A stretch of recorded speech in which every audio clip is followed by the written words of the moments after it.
Hi, this is Jitesh Satyan. WhatsApp number +91 9656611 Today's short talk is part of a series on 16 Angas or parts in Mantra Yoga based on Mantra Yoga Samhita. The 16 Angas are Bhakti, Shuddhi, Asana, Panchanga Sevana, Achara, Dharana, Divya Desha Sevana, Pranakriya, Mudra, Tarpana, Havana, Beli, Yaga, Jaba, Dhyana, Samadhi. We covered Bhakti to Yaga in last talk and we'll cover Jaba, Dhyana and Samadhi in this final talk. Jaba. There are japa is of three types. Manas japa, which is not audible even to the person doing japa. Ubamshu, audible only to person doing japa. And Vachika, which is audible to others as well. So, three key points on mantra japa is discussed in the Mantra Yoga Samhita. First one, a person who does not have samyama over mind, Shiva, Shakti and Vayu cannot get siddhi even if japa is done for a kalpa, which is many billion years. So, control on mind, ability to focus. This is control of mind.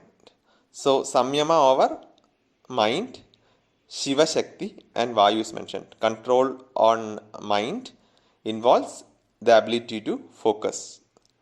And control on Shiva Shakti means prana and apana flows. And Vayu is the ability to unite this by controlling breath.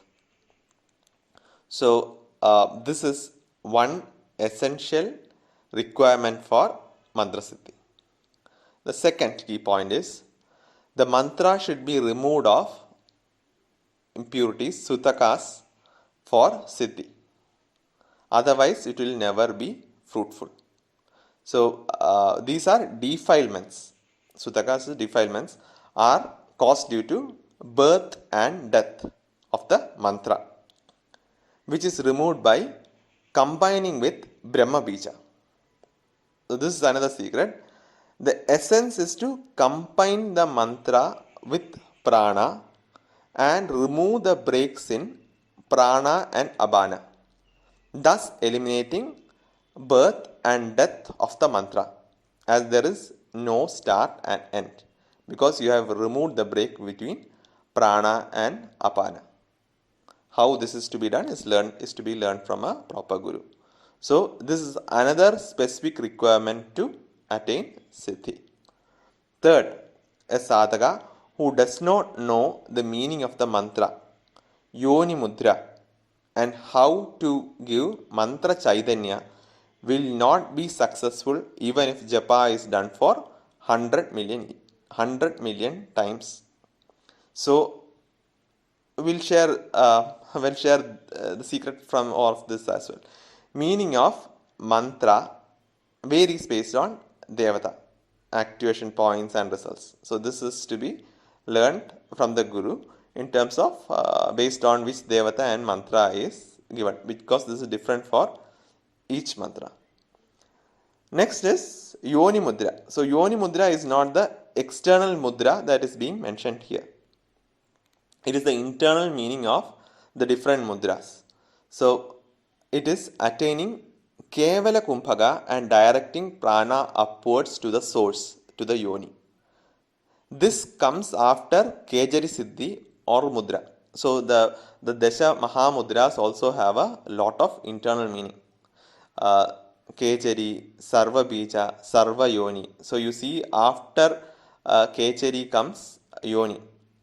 So Kechari itself being a different procedure specifically from the Yoga Kriya perspective when it comes to attaining Mantra Siddhi. And only after that Yoni Mudra comes into picture. So Kechari Siddhi does not require cutting of tongue as long as the end result of moving prana upward is achieved. So a lot of people are actually, Westerners specifically, are cutting their tongues and trying to move their tongue upwards. So this is an easy way where you are actually blocking that passage in order to move your prana upwards. But in many cases, it does not really move the prana upwards. There's definitely a feeling change which comes in, but the purpose can still be achieved even without cutting the tongue. So there is a Andar Kechari, Bahya Kechari is there, and the end goal, whether it is achieved, is what is important from Kechara Siddhi perspective, rather than how you apply the Kechari Mudra. So with Kechari, you should be able to move your prana upwards. So it should not be just going out through the flowing out through the nose. So the breathe in, breathe out pattern changes with Kechari Siddhi, which needs to be understood and practiced. And finally comes Mantra Chaitanya. So in Mantra Chaitanya, there are multiple steps that are prescribed in terms of Mantra Japa. Steps from birth, Deepana, and a lot of them are prescribed. Uh, all this being needs to be learned properly and does not have the literal meaning as given in text. So hence the reason it needs to be properly learned from Guru. After Diksha, okay, uh, let's take an example in order to actually explain what this specifically means. For example, Deepani Vidya. So there are mantras have Deepani mantras associated to that. So Deepani as in to ignite or to reignite the flame. So after Diksha, the mantra fire that is ignited by Guru internally on Shishya during the Diksha by imparting a part of his energy then gets put off, just like a fire altar where the burned woods become charred with a black layer over the red. So the during the Diksha, the Guru will sow the seed of that particular mantra which ignites that power in you. Now it is up to the Shishya or the Sadhak to actually practice it in order to reignite it and then have that flame move upwards. So the reigniting process is Deepani Vidya, which involves basically the charred wood or the black layer over the red needs to be waved in order to actually light the fire. So using the Deepani Vidya or a specific kind of pranayama kriya with mantra, the sadhaka needs to daily reignite the fire, like waving air over the charred wood reignites the fire in the fire altar. So similarly, a deepanam needs to happen. Japa is done after applying Deepani Vidya using appropriate mantra. So each of these terms in Mantra Yoga Sadhana have specific meanings which needs to be properly learned from Guru in order to achieve Mantra Siddhi. Unfortunately, most of the modern gurus only give Mantra Upadesha and not even Diksha, as Diksha involves giving part of energy from the sadhana of the Guru and also accepting doshas of Shishya. So it is only giving details of what is the mantra, how to chant the mantra, and what all nyasas are to be given. A simple mantropadesha is what is given by most gurus nowadays.